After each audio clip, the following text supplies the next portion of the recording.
After the 2008 global financial crisis, Western economics responded in two ways. The first response came from many economists explaining how the financial tsunami occurred and what went wrong. Unfortunately, most of these explanations were hindsight wisdom rather than advance warnings of the impending crisis. The second response was the revival of Keynesian economics, emphasizing the importance of government intervention in macroeconomics, as if Keynes was the only savior during economic crises. This book became extremely popular after the 2008 financial crisis. President Obama at the White House read it, government officials followed suit, and soon it became a global sensation. The two authors were indeed heavyweight figures: George Akerlof, a professor at UC Berkeley and 2001 Nobel Prize winner in economics, and Robert Shiller, who has become increasingly influential in recent years. Why is Robert Shiller so prominent? First, he coined the term irrational exuberance, which was even quoted by Federal Reserve Chairman Greenspan. Second, years before the financial crisis, he had already been monitoring American investors' enthusiasm for real estate, making him one of the earliest and most accurate predictors of the financial tsunami. The authors actually wrote this book before the financial crisis erupted. They had identified problems and gaps in mainstream economics and began writing, unknowingly creating a bestseller when the financial crisis hit. When discussing Keynesian economics, most people focus on government intervention in the economy, often overlooking Keynes' concept of animal spirits. This term, coined by Keynes, refers to the non-rational elements that influence our economic decisions, separate from human rationality. This book explains how animal spirits influence economic behavior in 5 ways. The first is confidence.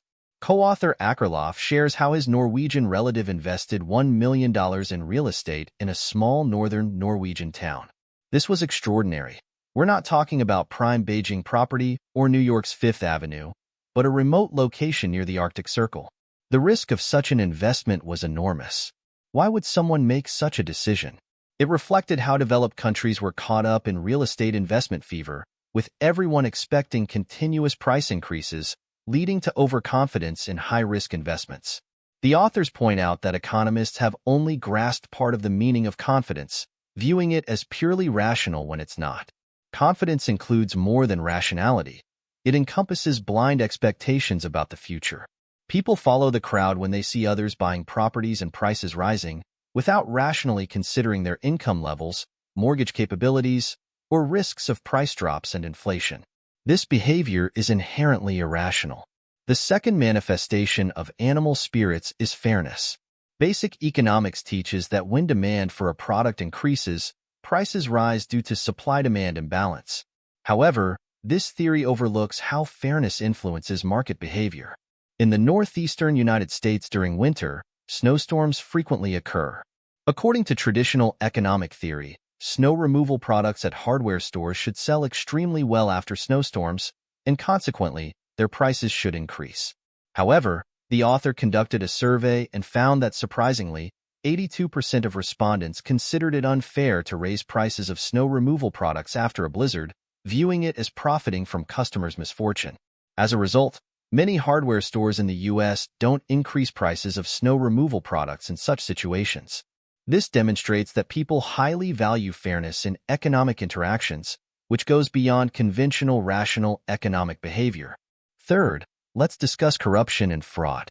Even in a healthy, law-abiding economic environment, these antisocial tendencies exist. While corruption and fraud represent the dark side of economic operations, surprisingly, they share a connection with innovation. Does this perspective challenge your understanding? The author explains that economic innovation inherently involves breaking existing rules. Successful innovations gather public support and become newly accepted norms, while failed attempts are labeled as fraud or loophole exploitation. Fourth is money illusion. Simply put, people's lack of rational understanding of monetary value.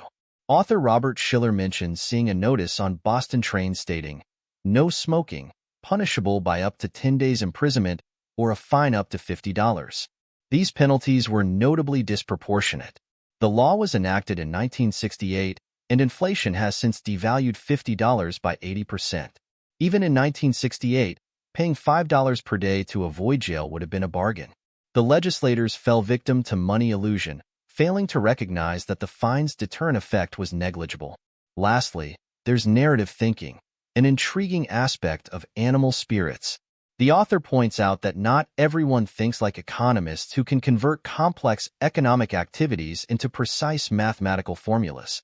When have you ever seen someone create computer models to calculate transaction indices before grocery shopping or doing business? How do ordinary people view economic life? Simply put, we see economic development in two narrative patterns. First, the comedy mode, which from a data perspective progresses from 0 to 1, then 1 to n. Classic examples include Cinderella and the Rockefeller story. Many entrepreneurs immerse themselves in this narrative, hoping their creativity and hard work will bring greater wealth.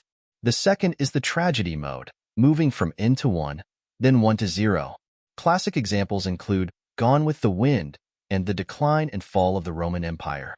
Interestingly, successful people often relate more to this narrative because their potential for gaining more from existing resources diminishes while the risk of loss increases. Thus, the higher they climb, the more they fear falling. But consider this. What's rational about either narrative? Humans are emotional beings, drawn to stories. Whether the economy will prosper or decline often depends on which narrative resonates more with the public, rather than pure economic analysis. How do corruption, fraud, money illusion, and stories influence people's decision-making? Through analyzing these 5 animal spirits, the author wants to tell you, classical economics analysis of various problems during economic crises is misleading because they ignore that human nature is the fundamental force driving economic development. Many of these forces are related to animal spirits. Therefore, those unquantifiable animal spirits are more likely to be key to understanding and solving economic problems. Given the significant influence of animal spirits, the author attempts to provide a fresh interpretation of economic issues like investment bubbles, high unemployment rates, and wealth disparity through the lens of 5 animal spirits. What conclusions did the author reach? Let's take a look. The first conclusion is that money illusion fueled blind confidence in real estate. Before the 2008 U.S. subprime crisis, almost all Americans believed real estate was an unsinkable aircraft carrier in the investment world. They were convinced that real estate transcended macroeconomic conditions, that property prices would only rise, making real estate investment as safe and profitable as investing in gold. But was this really true? Take Detroit as an example. After the subprime crisis, Detroit became America's fastest declining city. This northeastern industrial city, home to the big 3 automakers, General Motors, Ford, and Chrysler, had been a major industrial center with a population consistently above 6 million. Before 2008, a 2,500-square-foot home in northern Detroit cost about $450,000. After the financial tsunami hit, triggering mass exodus, Detroit's housing prices plummeted. The same property's value dropped to $2,300, a nearly 200-fold decrease. On December 3, 2013, Detroit declared bankruptcy. However, starting in 2014, pioneering artists and environmentalists, attracted by the city's low property prices and vacant factories, began moving to Detroit. They started renovating urban areas, launching businesses, creating art, and organizing exhibitions. Perhaps in the future, Detroit will become a new city with a thriving cultural industry, and property prices might return to pre-crisis levels. After hearing this story, would you still believe real estate investment is absolutely safe? No industry can escape the cruel rules of market economics. The perpetual prosperity of real estate is merely a money illusion sold to consumers by real estate developers.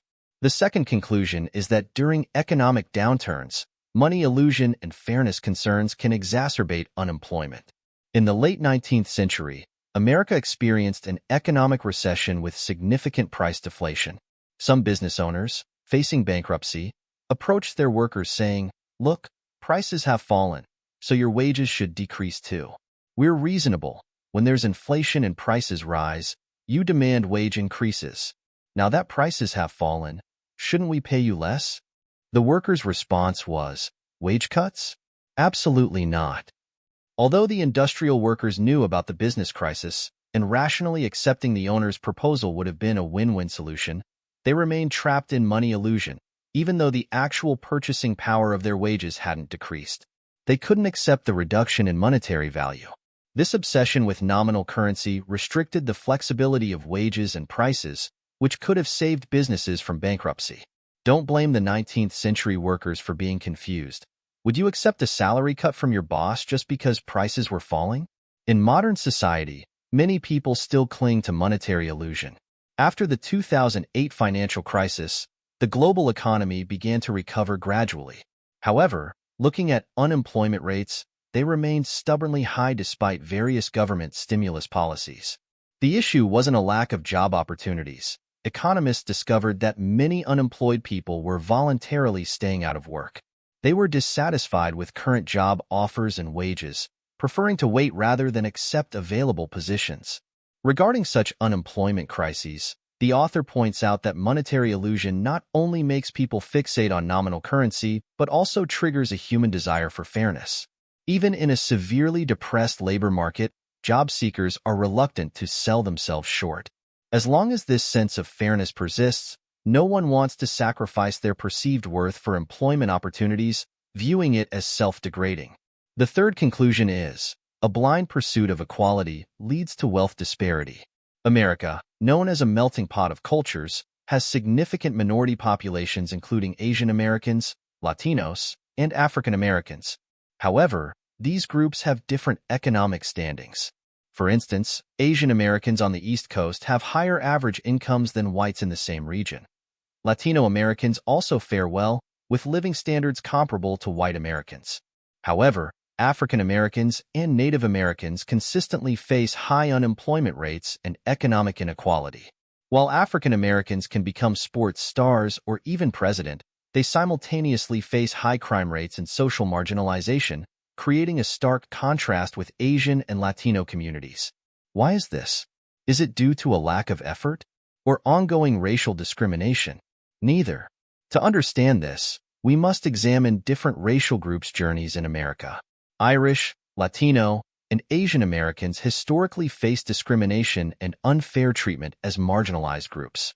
However, through generations of hard work, they gradually integrated into American society and gained mainstream acceptance. This was possible because America offers competitive opportunities. When these minorities achieved the American dream and improved their economic status, social equality naturally followed. They followed a path of competition first, then equality, earning their status through effort. African Americans and Native Americans differ from Asian and Latino Americans. They were victims of American society rather than just marginalized groups. They lived through historical traumas.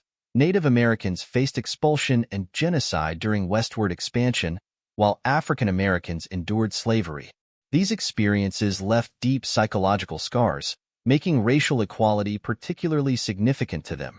After the 1960s, after the Civil Rights Movement, American society began confronting its historical injustices, granting equal rights to African Americans through legislative measures.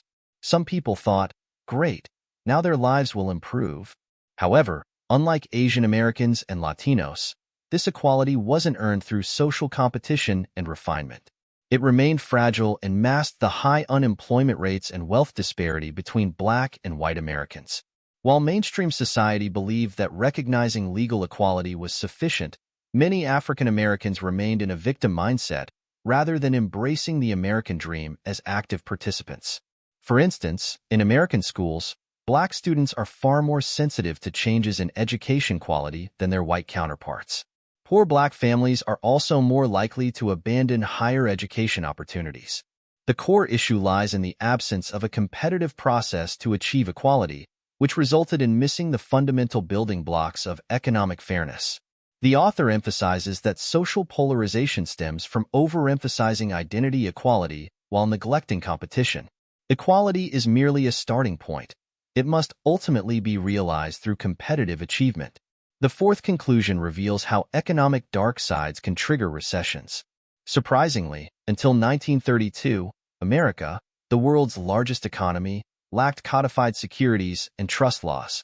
This unregulated market economy fueled American prosperity but also bred economic crises. Only after the Great Depression did the public recognize the importance of market regulation.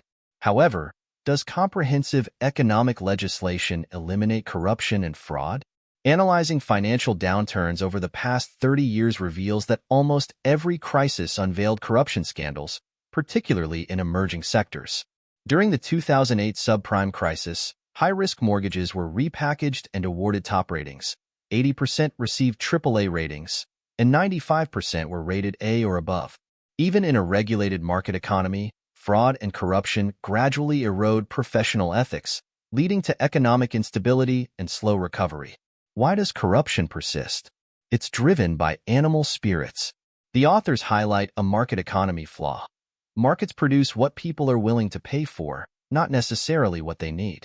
If people will pay for medicine, markets produce medicine. If they'll pay for counterfeit drugs, markets produce those too. This economic model inherently carries genes of corruption and fraud. The fifth conclusion suggests that a compelling narrative is more effective than supportive policies in boosting development confidence.